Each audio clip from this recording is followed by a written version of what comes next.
மக்களே, மாணவ நண்பர்களே, அனைவருக்கும் வணக்கம். நான் உங்கள் பொன்வேல் பாண்டியன், நடப்பு நிகழ்வுகள் ஆசிரியர்.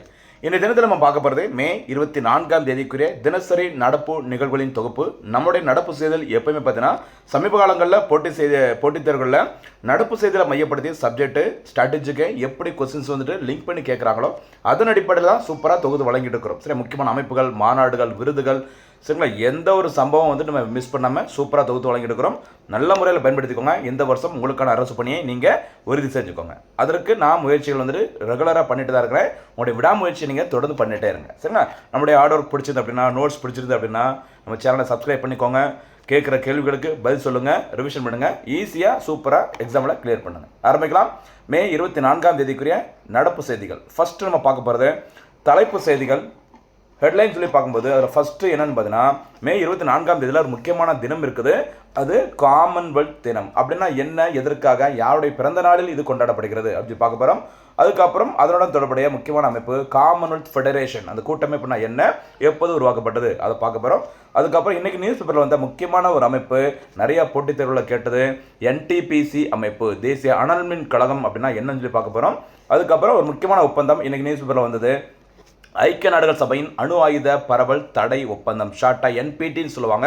இந்த ஒப்பந்தம் எப்போது கையெழுத்தானது, எதுக்கு இன்னைக்கு நியூஸ் பேப்பரில் வந்திருக்குது, அந்த செய்தியை நம்ம பார்க்க போகிறோம். அதை பார்த்துட்டு அடுத்து முக்கியமான திட்டம் பவ்யா திட்டம். சரி, பவ்யா அல்லது பாவ்யா திட்டம் அப்படின்னா என்னன்னு சொல்லி பார்க்க போகிறோம்.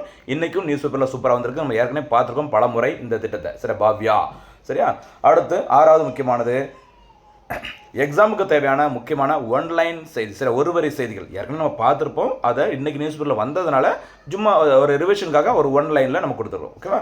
அடுத்து முக்கியமானது எவரெஸ்ட் சிகரத்தில் ஏறிய முதல் அஸ்ஸாம் மாநிலத்தின் பெண் யார், அவங்க எதில் பணிபுரிகிறாங்க அப்படிங்கிறத பார்த்துட்டு அடுத்து பாருங்கள் முக்கியமானது சூர்யாஸ்திரா அப்படிங்கிற ஒரு செய்தி இன்றைக்கி நியூஸ் பேப்பரில் வந்திருக்கு. இதுவும் நம்ம ஏற்கனவே பார்த்தது தான். சரி, ஏற்கனவே தொடங்கப்படுகிறதுன்னு சொல்லி பார்த்துருந்தோம். இன்றைக்கி அதை வந்து தொடங்கிட்டாங்க அப்படிங்கிற மாதிரி இன்றைக்கி நம்ம பார்க்க போகிறோம். சூர்யாஸ்திரானா என்ன அப்படின்னு சொல்லி பார்க்க போகிறோம். ஞாபகம் வச்சுக்கோங்க. இறுதியாக இந்த தினத்திற்கான சூப்பர் 6 கேள்விகள். சரியா, அதுவும் ரிவிஷனாக பார்க்க போகிறோம். சூப்பரான தொகுப்பு ஒவ்வொரு நாளும் கொடுத்துருக்கோம். மக்களை மறந்துடாதீங்க. சரிங்களா. சரி, ஃபஸ்ட்டு இனிமேல் நம்ம விரிவான செய்தியில் ஃபஸ்ட்டு பார்க்க போகிறது மே 24ஆம் தேதியில் என்ன முக்கியமான தினம் அப்படின்னு சொல்லி பார்த்தீங்கன்னா உலக காமன்வெல்த் தினம். சரி, வேர்ல்டு காமன்வெல்த் டேன்னு சொல்லுவாங்க. இந்த டே வந்துட்டு எப்போது கடைபிடிக்கப்படுகிறது அப்படின்னு சொல்லி பார்த்தீங்கன்னா மே 24ஆம் தேதியில். இது யாருடைய பிறந்தநாள் அப்படின்னு பார்த்தீங்கன்னா குயின் விக்டோரியா ஆஃப் இங்கிலாந்து, இங்கிலாந்தின் விக்டோரியா சரியா ராணி, அவருடைய பிறந்தநாள் தான் மே 24ஆம் தேதி. அன்றைய தினம் தான் இந்த உலக காமன்வெல்த் தினமாக கடைபிடிக்கப்பட்டு வருகிறது. சரிங்களா. ஒரு சில நாடுகளில் இந்த தினம் மாறுபடுகிறது சொன்னாலும் இந்தியா மாதிரி சில நாடுகள் இந்த மே 24ஆம் தேதி தான் இந்த உலக காமன்வெல்த் தினமாக ஏற்றுக்கொண்டு அதை வந்து கடைபிடிச்சிட்டு இருக்கிறாங்க. சரிங்களா. ஓகே, இனிமேல் அந்த காமன்வெல்த் தொடர்புடைய அந்த அமைப்பு என்னன்னு சொல்லி பாருங்கள். Commonwealth federation, commonwealth of nations அப்படிங்கிறது என்ன அமைப்புன்னு பார்த்தீங்கன்னா 1926ஆம் ஆண்டில் இம்பீரியல் மாநாட்டில், சரி, இம்பீரியல் மாநாடு நடைபெற்றது. அந்த மாநாட்டின் போது ஃபால்ஸ் ஃபோர் பிரகடனம், சரி, என்ன பேர், ஃபால் ஃபோர் டிக்ளரேஷன், அதன் மூலம் பிரிட்டிஷ் காமன்வெல்த் நாடுகளாக உருவாக்கப்பட்டது. அதாவது பிரிட்டிஷ் கீழே அவங்களோட ஆட்சி கீழே இந்த நாடுகளை கொண்ட ஒரு கூட்டமைப்பு தான் காமன்வெல்த் கூட்டமைப்புன்னு சொல்லுவாங்க. 1926 இனிஷியலாக தொடங்கியிருந்தாங்க. சரியா, அதுக்கப்புறம் சில இதெல்லாம் அட்ஜஸ்ட் பண்ணி மாற்றி அப்படிலாம் பண்ணியிருக்கிறாங்க. ஆனால் முதலில் தொடங்கப்பட்டது இனிஷியேட்டிவ் 1926 தான். இப்போ இருக்கிற அந்த நவீன காமன்வெல்த் அமைப்பில் இந்தியா போன்ற ஒரு சில நாடுகள் சரியா உறுப்பினராக இணைந்த வருஷம் 1949. ஏன்னா இந்தியா சுதந்திரம் பெற்றது 1947 இங்கிலாந்து நாட்டிடமிருந்து. அது 49 லண்டன் டிக்ளரேஷனில் இருந்து தான் இந்தியா இதில் வந்து மெம்பராக ஜாயின் பண்ணிக்கிறாங்க. சரிங்களா. காமன்வெல்த் கூட்டமைப்பில் மொத்தம் தற்போது எத்தனை மெம்பர் இருக்கான்னு பார்த்தீங்கன்னா 56 இருக்கிற 56 உறுப்பினர்களை கொண்டது. என்னுடைய தலைவராக இருப்பவர் தற்போது யார் பார்த்தீங்கன்னா பிரிட்டன் மன்னர் 3ஆம் சார்லஸ். மறந்துடாதீங்க. இதோட ஹெட் குவார்ட்டர்ஸ் எங்கே பார்த்தீங்கன்னா லண்டன் நகரில் அமைந்துள்ளது. ஓகேவா. இந்த காமன்வெல்த் அமைப்பு, பிரிக்ஸ் அமைப்பு, SCO அமைப்பு, ஏஷியான், சார்க் அமைப்பு, இதெல்லாம் எப்பவுமே நம்ம ஞாபகம் வச்சுக்கணும். வாய்ப்பு கிடைக்கும் போதெல்லாம் ஒவ்வொரு இதாக நம்ம பார்த்துருக்கோம், ஞாபகம் வச்சுக்கோங்க. சரிங்களா. சூப்பராக தொடர்ந்து ஃபாலோ பண்ணுங்க, அப்போ தான் ஈஸியாக இருக்கும். அடுத்து NTPC அமைப்பு. இன்றைய தினத்தில் NTPC அமைப்பு நிறையா மின்சாரத்தை உற்பத்தி பண்ணி சாதனை படைச்சிருக்காங்க அப்படின்னு சொல்லி போட்டிருந்தாங்க. சரி, அது மந்த் வைஸ் சொல்கிறதுனால நம்ம மந்த் வைஸ் நோட்ஸ் தேவையில்லை. ஆனால் அந்த அமைப்பை பற்றி கிளியராக தெரிஞ்சுக்கிட்டா உங்களுக்கு எப்போவுமே நல்லது. சரிங்களா. NTPC national thermal power corporation சொல்லுவாங்களே, அதோட விரிவாக்கம் தமிழில் தேசிய அனல் மின் கழகம். சரியா, உருவாக்கப்பட்ட வருஷம் அது. சரியா, NTPC என்பது இந்தியாவின் மிகப்பெரிய அரசுக்கு சொந்தமான மின்சார உற்பத்தி நிறுவனம் ஆகும். மின்சார உற்பத்தி நிறுவனம் மறந்துடாதீங்க. சரிங்களா. ஓகே, உருவாக்கப்பட்ட வருஷம் நவம்பர் 7 1975 மறந்துடாதீங்க. சார் 1975 அப்படின்னா நேஷனல் எமர்ஜென்சி டிக்ளேர் பண்ணது RRB ரீஜனல் ரூரல் பேங்க். சரிங்களா. 20 பாயிண்ட் ப்ரோக்ராம், இப்படி நிறைய விஷயங்கள் வரும். First time one day cricket world cup நடைபெற்ற வருஷம் 1975. அதே வருஷத்தில் தான் NTPC அமைப்பு உருவாக்கப்பட்டுள்ளது. இதோட ஹெட் குவார்ட்டர்ஸ் எங்கன்னு சொல்லி பாருங்கள். தலைமையிடம் புதுடில்லியில் இருக்குது. முக்கியமான வேலை நிலக்கரி, சரி, அந்த கோல், அடுத்து எரிவாயு, நீர் மின்சாரம், சூரிய சக்தி மூலம் மின்சாரம் தயாரித்து அதை மாநில மின்வாரியங்களுக்கு மொத்தமாக விற்பனை செய்வது யாருடைய வேலை? NTPCயின் வேலை. இந்த NTPC அமைப்புக்கு மத்திய அரசின் மகாரத்னா அந்தஸ்து வழங்கப்பட்ட வருஷம் 2010. இது யாருக்கு நம்ம பார்த்துருக்கோம்னு நினைக்கிறேன். ரெகுலராக நியூஸில் வர்றது ஏதாச்சும் ஒரு அமைப்புகள், NTPC, செபி அமைப்பு, ஓகேவா, ONGC, இதெல்லாம் பாருங்கள் கண்டிப்பாக ரிப்பீட்டடாக எக்ஸாமில் கேட்கக்கூடியது. அதனால நம்மளும் எத்தனை வாட்டி கேட்டாலும் எத்தனை வாட்டி பேப்பரில் வந்தாலும் திருப்பி போட்டுக்கிறோம்.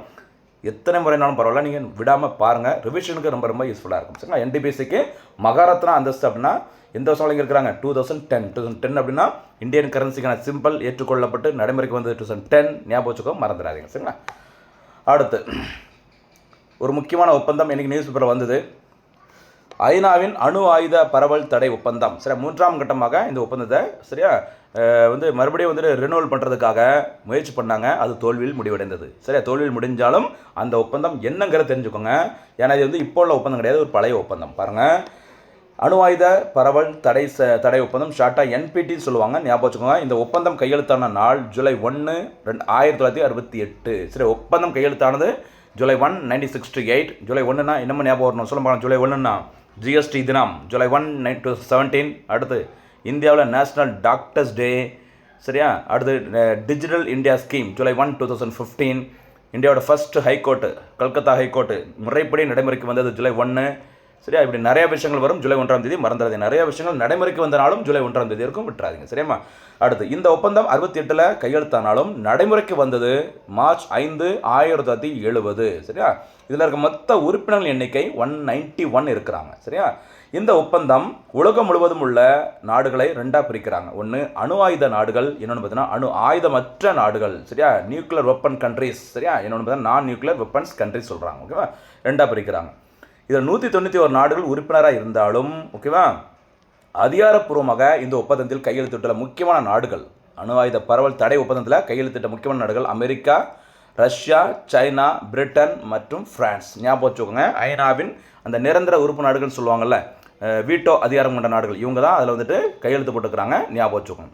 இந்தியா இதில் சில விஷயங்கள் எனக்கு பிடிக்கல. சரியா, இது ஒன் சைடாக யோசிச்சிருக்கேன் சொல்லிட்டு இந்தியா இந்த அணு ஆயுத பரவல் தடை ஒப்பந்தத்தில் கையெழுத்திடவில்லை இன்னைக்கு வரைக்கும். ஞாபகம் வச்சுக்கோங்க. இதுவும் எக்ஸாமில் கேட்டுருக்குறாங்க, பழைய எக்ஸாமில். ஓகேவா, விட்டுறாதீங்க. எப்போ கையெழுத்தாயிருக்க ஒப்பந்தம்? 68. நடைமுறைக்கு வந்தது 70. இந்தியா இதில் சரிங்களா ஒப்பந்தத்தில் கையெழுத்திடலை. ஞாபகம் வச்சுக்கோங்க. சரியா, ஆனால் உறுப்பினராக இருக்கிறாங்க. சரியா, அடுத்து செய்தி போலாமா? அடுத்து ரொம்ப நாளாக நியூஸில் வர்ற செய்தி, இன்றைக்கி நியூஸ் பேப்பரில் வந்த முக்கியமான செய்தி பாருங்கள். பாரத் ஔத்யோகிக் விகாஸ் யோஜனா, ஷார்ட்டாக பாவ்யா அல்லது பாவ்யா திட்டம் சொல்லுவாங்க. ரொம்ப முக்கியமானது. இந்த பாவ்யா திட்டத்தில் இந்த ஃபுல் ஃபார்ம் தெரிஞ்சுக்கோங்க, ரொம்ப முக்கியமானது. சரிங்களா, இந்த திட்டத்திற்கு மத்திய அரசு ஒப்புதல் வழங்கிய நாள் மார்ச் 18, 2026 மத்திய அமைச்சரவை குழு பற்றினா ஒப்புதல் வழங்கியிருக்கிறாங்க. பிரதமர் தலைமையிலான அந்த அமைச்சரவை குழு ஒப்புதல் வழங்கியிருக்கிறாங்க. சரிங்களா, இந்த திட்டத்தில் முக்கியமான நோக்கம் என்னன்னு சொல்லி பார்த்தீங்கன்னா, aim to establish 100 plug and play industrial park. அது நல்லா, அதாவது ஒரு இண்டஸ்ட்ரியல் பார்க், தொழில் பூங்கா உருவாக்கணும் அப்படின்னா அங்கே எல்லா வசதியிலும் இருக்கணும். அப்படி எல்லா வசதியிலும் இருக்கும். அங்கே நம்ம புதுசாக தொழிலை சூப்பராக தொடங்கிக்க வேண்டியதான். சரியா, தமிழ்நாட்டில் சிப்காட் தொடங்கினாங்கல்ல, அதே மாதிரி தான். ஒரு போனஸ் கேள்வி கேட்கலாமா? சிப்காட் எப்போது தொடங்கப்பட்டது? தமிழ்நாட்டில் சிப்காட் எப்போது தொடங்கப்பட்டது? முதல் சிப்காட் தொழில் பூங்கா எங்கு, எந்த ஆண்டு தொடங்கப்பட்டது? ரெண்டுக்கும் வித்தியாசம் இருக்குது. அவசரப்பட்டு ஆன்சர் பண்ணிடாதீங்க. சரிங்களா? ஓகே, இந்த பாவ்யா திட்டம் என்பது இந்திய அரசு உற்பத்தி துறையை மேம்படுத்தவும், ப்ரொடக்ஷன் செக்டார் சரி எளிதாக தொழில் செய்வதை உறுதிப்படுத்தவும், இந்த பாயிண்ட் தான் முக்கியமானது. எளிதாக தொழில் செய்வதை உறுதிப்படுத்தவும் அறிமுகப்படுத்தியுள்ள முக்கியமான திட்டம் இந்த பாவ்யா திட்டம். இதற்காக ஒதுக்கப்பட்ட நிதி ஒதுக்கீடு பாருங்க, நிதி அமௌண்ட் 33,660 கோடி ரூபாய். சரியா, இந்த திட்டத்தின் மூலம் நாடு முழுவதும், ஓகேவா, பாருங்க 100 தொழில் பூங்காக்கள் உருவாக்கப்படும் சொல்லியிருக்கிறாங்க. இன்னைக்கு நியூஸ் பேப்பரில் வர காரணம்னா, இனிஷியலாக ஒரு 50 தொழில் பூங்காக்கள் இந்த பாவ்யா திட்டத்தின் மூலம் உருவாக்கப்படும். விருப்பமுள்ள மாநிலங்கள் நீங்கள் விண்ணப்பம் செய்யலாம் சொல்லியிருந்ததுனால தான் இன்னைக்கு நியூஸ் பேப்பரில் வந்திருக்குது. மொத்த இலக்கு 100 தொழில் பூங்காக்கள், மறந்துடாதீங்க. சரியா, இந்த பூங்காக்கள் 100 முதல் 1000 ஏக்கர் பரப்பளவிலும், சரியா, மலைப்பாங்கான வடகிழக்கு மாநிலங்களில் சரி 25 ஏக்கர் பரப்பளவிலும் அமைக்கப்படும். சரி, எவ்வளவு பெரிய ஏரியாவை அது கவரான்னு சொல்லியிருக்கிறாங்க.